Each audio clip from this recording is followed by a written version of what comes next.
بسم اللہ الرحمن الرحیم. میں ہوں عبید یوسف خان. آپ دیکھ رہے ہیں میرا یوٹیوب چینل اور فیس بک پیج. اس وقت پوری دنیا میں ایک بحث چڑھی ہوئی ہے کہ افغانستان میں جو طالبان کی حکومت آئی اس کے بعد افغانستان میں عورتوں کے ساتھ کیسا سلوک کیا جائے گا. ایک بہت اہم سوال جس پہ پوری ویسٹ کمیونٹی اس وقت بات کر رہی ہے.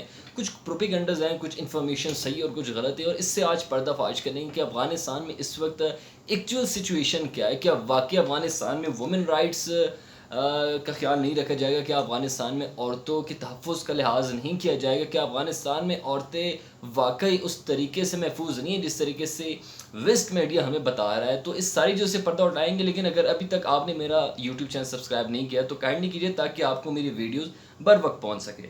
آتے ہیں اس وقت طالبان کے اس گورنمنٹ سیٹ اپ پہ جو نیا بنا ہے. 2 دن ہو گئے طالبان کے اس گورنمنٹ سیٹ اپ کو. اس وقت پورا افغانستان ان کے کنٹرول میں, بالخصوص کابل سٹی کی بات کریں گے ہم. صرف کابل ایئرپورٹ کے علاوہ بقایا پورا شہر اس وقت طالبان کے کنٹرول میں ہے. 2-3 دنوں سے جو خبریں آئی جا رہی ہیں کہ افغانستان میں اگر طالبان کا یہ نیا سیٹ اپ بن جاتا ہے تو اس کے بعد افغانستان میں عورتوں کے ساتھ کیا سلوک کیا جائے گا. تو اس بارے میں جو ڈفرینٹ قسم کی نیوز آ رہی ہیں, اسپیشلی اگر ویسٹ کی ہم بات کریں تو ان کے 2 ہی چینلز ہیں جو کہ اپنے طریقے, اپنے پرسیپشن کو آگے پروموٹ کرنے کے لیے اپنی ہی ایک رائے قائم کر لیتے ہیں. اس میں سے ایک CNN, دوسرا وائس آف امریکہ جو کہ سر چڑھ کر بولتے ہیں. تو اس میں سے جو سب سے پہلا میڈیا چینل ہے وہ CNN کی میں بات کروں گا. CNN کی جو رپورٹر ہے وہ پہلے دن ہی جب یہ طالبان نے کابل سٹی میں اپنا کنٹرول حاصل کرنے کی کوشش کی تو انہوں نے اپنی رپورٹنگ کرنی چاہیے. میں آپ کو لوگ ایک پکچر بھی دکھاتا ہوں, اس کے بعد تفصیل میں جائیں گے کہ ایکچوئل وہاں پہ سچویشن کیا ہے. اوبیسلی جب آپ کا ایک سیٹ اپ اس پہ دوسرے سیٹ اپ کی دوسرا سیٹ اپ آنے کی کوشش کرتا ہے تو ایک بگدڑ مچ جاتی ہے کہ فار ایگزامپل پرانے سیٹ اپ کے ساتھ کون سے بندے تھے اور نئے سیٹ اپ کے ساتھ کون سے ہوں گے. تو پرانے سیٹ اپ والے بندوں میں ایک خوف پایا جاتا ہے کہ اگر نیا سیٹ اپ آ جاتا ہے تو وہ ہمارے ساتھ کیا سلوک کریں گے. تو چونکہ کابل سٹی میں اکثریت ان لوگوں کی تھی, خاص کر فارسی بان کی تھی, جو کہ اشرف غنی سیٹ اپ کے ساتھ کام کر رہے تھے, اور ان کو یہ خوف تھا کہ اگر ہم یہاں پہ پکڑے جاتے ہیں تو طالبان ہمارے ساتھ کیا سلوک کرے گا. شاید وہ 1990s والی جو سچویشن, اس کے بعد جو ان کا پہلا سیٹ اپ تھا وہ تھوڑا سا اپنے ذہن میں رکھ کے ان چیزوں کو تھوڑا سا نگیٹو لے رہے تھے. تو ایک بگدڑ مچ گئی. بالآخر اگر میں بات کروں کابل سٹی کی تو وہاں پہ تو حالات کافی پرامن تھے, لیکن کابل ایئرپورٹ پہ جو حالات ہمیں دیکھنے کو ملے وہ کافی تشویشناک تھے. اب آتے ہیں جو میں رپورٹر کی بات کروں, CNN کی جو رپورٹر ہے انہوں نے پہلے دن ہی آ کے کابل سٹی میں اپنی رپورٹنگ کی اور برقع پہن کے انہوں نے رپورٹنگ کی. یہ اگر آپ اس پکچر میں تھوڑا سا اس کو دیکھ سکیں تو کابل سٹی میں طالبان کے آنے کے بعد 2-3 چیزیں بڑی واضح تھی کہ طالبان میں یہ وہ طالبان نہیں ہیں جو آج سے 20 سال پہلے کے طالبان تھے. ان کا انٹلیکچوئل لیول, ان کی میچورٹی, ان کی جو ڈپلومیسی ہے وہ بہت زیادہ میچور ہو چکی ہے. اس وقت جو میرے پیچھے آپ پکچر دیکھ رہے ہیں یہ CNN کی رپورٹر ہے, اور یہ پہلے دن ہی پیر کے دن انہوں نے رپورٹنگ شروع کر دی اور برقع پہن کے ایک پرسیپشن دینے کی کوشش کی کہ یہاں پہ عورتوں کو برقع پہنایا جائے گا, زبردستی کی جائے گی, سارا کچھ کیا جائے گا, اور یہاں پہ عورتیں محفوظ نہیں ہیں. اور ساتھ ہی ساتھ انہوں نے ایک پرسیپشن ایک اور پروموٹ کرنا چاہا.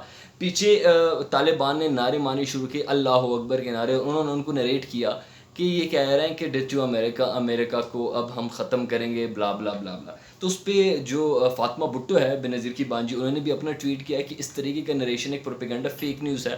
باقی لوگوں نے بھی اس پہ بات کی. حالانکہ اس وقت اگر آپ پہلے ہی دن کابل سٹی میں طالبان اگر اس طریقے سے ریئیکٹ کرتے ہیں تو اسی طریقے سے رپورٹنگ کبھی بھی نہ ہوتی ہے.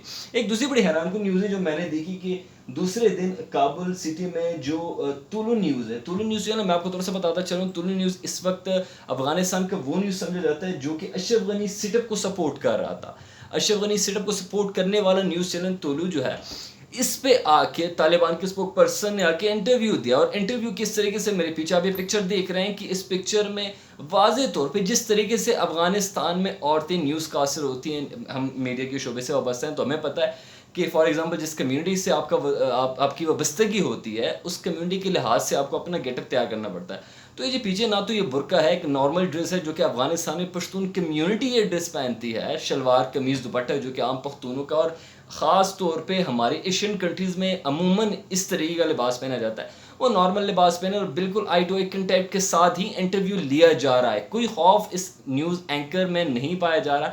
تو یہ سب سے بڑی نشانی ایک ویسٹ کمیونٹی کی یہ دی جا رہی ہے کہ ہم اگر آ رہے ہیں تو اس وقت ہم یہاں پہ عورتوں کا تحفظ جانتے ہیں اور اس طریقے سے آ رہے ہیں، تو ایک پازیٹیو ایک سائن دے رہے ہیں۔ دوسری بات یہ ہے کہ دوسرے دن اب کابل سٹی میں انہوں نے اعلان کیا کہ ہم تمام جتنی بھی خواتین ہیں ان کو ہم اجازت دیتے ہیں کہ وہ اپنے اپنے کاموں پہ آ جائیں، چاہے وہ ڈاکٹرس کمیونٹی ہیں، چاہے وہ میڈیاس ہیں، جیسے تولی نیوز کی میں نے بات کی، ان کی پوری فیمیل ٹیم دوسرے دن یعنی منگل کے روز کابل سٹی میں اور بقیہ افغانستان میں جہاں جہاں پہ ان کی فیمیل ٹیمز تھی، انہوں نے آ کے باقاعدہ طور پہ اپنی رپورٹنگ کی اور انہوں نے فیلڈ پہ جا کے کام کیا۔ ایک تو ہوتی ہے کہ آپ انڈور شوز کرتے ہیں، جیسے یہ میرے پیچھے آپ پکچر دیکھیں، لیکن انہوں نے فیلڈ پہ جا کے کام کیا۔ تو ایک بڑی خوشائن بات ہے کہ وومن رائٹس کے لحاظ سے جو پوری دنیا کو ایک لقمہ ملا تھا کہ جس کے اوپر وہ طالبان کے سٹ اپ کو کرٹیسائز کر رہے تھے، انہوں نے آتے ہی اس کو ختم کر دیا۔ اب بات کرتے ہیں کہ کابل سٹی پیسفل رہا پہلے دن یا جو 2-3 دن گزرے طالبان نے جیسی کنٹرول سنبھالا کابل کے، یا نہیں، تو اوور آل اگر دیکھا جائے تو بلڈ شیڈ نہیں ہوا جس کی توقع کی جا رہی تھی، جس کے لیے ویسٹ کافی شور مچا رہا تھا، وہ نہیں ہوا۔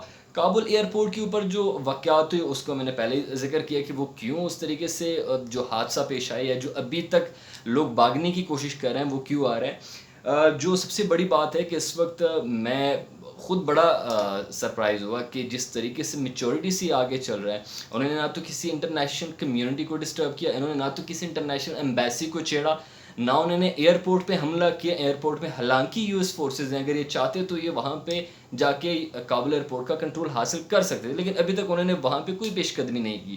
یہ ایک پازیٹیو سائن انٹرنیشنل کمیونٹی کے لیے ہے۔ اس کے بعد جو سب سے بڑی چیز ہے وہ ہے نیوز کانفرنس، اتنی میچور اور اتنی بہترین پبلک ڈپلومیسی کہ جس کا کوئی جواب ہی نہیں ملتا، اور یہ ایک میچور سائن پوری ویسٹ کمیونٹی اور انٹرنیشنل کمیونٹی کو دیا گیا۔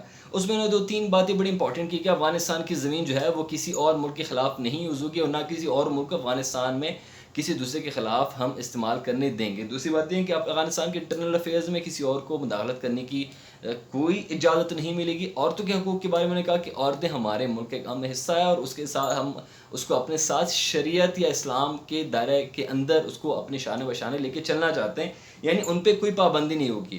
ایک بہت بڑی امپورٹنٹ چیز جو کہ میں سمجھتا ہوں اس وقت کہ اس کو سمجھنا چاہیے وہ ہے شیعہ کمیونٹی کے لحاظ سے۔ اگر ہم 1996 اور اس کے بعد کے دور کو دیکھیں تو اس وقت کابل میں یا افغانستان میں بالخصوص سنی کمیونٹی طالبان اور ان کا شیعہ کے ساتھ ایک رویہ بڑا ڈیفرنٹ تھا۔ اس وقت چونکہ محرم کا مہینہ چل رہا ہے، 9 اور 10 محرم کی اگر ہم بات کریں تو اسپیشلی طالبان کے ایک وفد گیا ہے محرم یہ اہل تشیع کے گروہ کے پاس، اور ان کے ساتھ ان کو یہ یقین دہانی کرائی ہے کہ آپ کے جلوس اور باقی چیزوں کا ہم مکمل طور پر تحفظ دیں گے، ان کو سیکیورٹی پرووائڈ کریں گے۔ اس طریقے سے ان کا ایک وفد جو ہے انڈین کمیونٹی کے پاس بھی گیا، ان کو بھی یہی بات کی ہے۔ ساتھ ہی ساتھ ان کا ایک وفد کابل میں جو وومن وہاں پہ ایکٹیوسٹ ہیں، چاہے وہ ڈاکٹرز ہیں کوئی بھی، ان کے عورتوں کی جو ایک گروپ تھا ان کے ساتھ بھی ان کی ملاقات ہوئی ہے، ان کو بھی یقین دہانی کرائی۔ انہوں نے تمام جتنے بھی افغانستان کے سٹیزنز ہیں ان کو یہ بات کہہ دیے کہ ہم آپ کے جان مال اور آپ کی گریس کی حفاظت کریں گے۔ ایک بڑا پازیٹیو اور ایک بڑی میچور آگے ان کی یہ جو مومنٹ ہے وہ نظر آ رہی ہے۔ اب بات کرتے ہیں کہ اب کون سے انٹرنیشنل جو کنٹریز ہیں جو کہ افغانستان کو ایکسیپٹ کرنے جا رہے ہیں۔ چائنا کی میں نے پہلے بات کی تھی کہ چائنا نے تو آلریڈی ان کے پازیٹیو سائن دے دیا اور وہ ایکسیپٹ کر رہے ہیں، اس کے ساتھ روس بھی کر رہا ہے۔ پاکستان کا موقف بھی آ چکا ہے، پاکستان نے پہلے کہا تھا کہ ہم افغانستان میں افغان گورنمنٹ، بٹ پاکستان کے یہ کہ افغانستان میں اگر کوئی بھی سیٹ اپ بنے تو ان میں تمام جتنی بھی مکاتب فکر اور جتنی بھی کمیونٹیز ہیں ان سے مل کے ایک سیٹ اپ بنے تاکہ افغانستان میں کوئی بلڈ شیڈ نہ ہو، کوئی اور مزاحمت نہ ہو۔ تو اس سلسلے میں پاکستان کا موقف بھی بڑا کلیئر تھا۔ ساتھ ہی ساتھ اب انڈیا بھی بہت جلد میرے اطلاع کے مطابق، میرے سورسز کے مطابق، میری کچھ افغان پولیٹیکل پرسنس کے ساتھ بات ہوئی، ان کے کہنے کے مطابق کہ انڈیا اس وقت اس کوشش میں ہے، جو انڈیا میں جو ایکٹیوسٹ ہیں ان کی بھی یہی ایک تھی کہ انڈیا میں اس وقت اس بات پہ زور دیا جا رہا ہے کہ ہماری اسی میں ہماری بلائی ہے کہ ہم افغانستان میں اس طالبان سیٹ اپ کو جلد سے جلد تسلیم کر لیں۔ ان کی انویسٹمنٹ کافی زیادہ تھی وہاں پہ ڈیمز، انفراسٹرکچر اور باقی چیزوں میں، تو اس لحاظ سے ان کو یہ بھی تھا کہ ہماری انویسٹمنٹ بھی ڈوب گئی، اس کے بعد شاید طالبان ہمارے اگینسٹ ہو جائے اور ہمیں نقصان پہنچائے، لیکن اس کا پہلے طالبان نے کہہ دیا کہ ہم کسی سے کوئی بدلہ نہیں لیں گے۔ ہم نے عام معافی کا اعلان انہوں نے افغانستان میں بھی کیا اور انٹرنیشنل کمیونٹی کے ساتھ بھی چلنے کا انہوں نے کہا ہے۔ اب بات کرتے ہیں کہ یہ سیٹ اپ چلے گا یا نہیں. ایک تو شمالی اتحاد جو شاہ مسعود کے بیٹے انہوں نے بھی اعلان کیا کہ میں اس طالبان سیٹ اپ کے اگینسٹ جاؤں گا اور ایک تحریک چلاؤں گا. وہ ایک الگ معاملہ بن چکا ہے. لیکن یہاں پہ ابھی اشرف غنی کے سیٹ اپ جو پولیٹیکل سیٹ اپ ہے ان کا طالبان کے اس سیٹ اپ کے ساتھ ابھی مذاکرات چل رہے ہیں کہ افغانستان میں اس وقت کس طریقے سے گورنمنٹ جو ٹرانسفر ہے وہ پاور ٹرانسفر ہے وہ کس طریقے سے کیا جائے گا اور آگے کا کیا عمل ہوگا, جو کہ قریباً کوئی اگلے 1 ویک تک اس سے مکمل پردہ ہٹ جائے گا.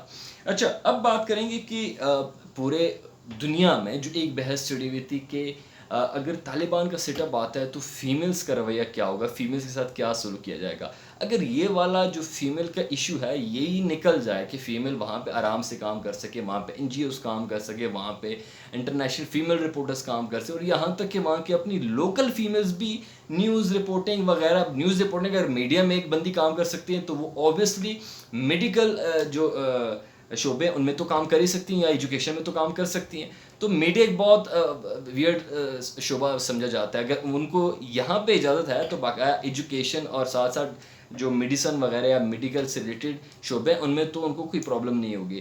تو یہ اب ایک سوچنے کی بات ہے کہ انٹرنیشنل کمیونٹی کی کیا سوچ کے بیٹھی تھی. طالبان نے آ کے سارا تختہ پلٹ دیا اور کیا کر کے دکھایا, کتنی میچورٹی کے ساتھ آگے بڑھ رہے ہیں, ان کا اگلا عمل کیا ہوگا, انٹرنیشنل کمیونٹی کے ساتھ کس طریقے سے جائیں گے. اگر آپ کے ذہن میں اس بارے میں کوئی رائے ہے کہ آئندہ ان کا کیا عمل ہو سکتا ہے تو مجھے اپنے کمنٹ سیکشن میں ضرور بتائے گا. تھینک یو سو مچ. اللہ حافظ.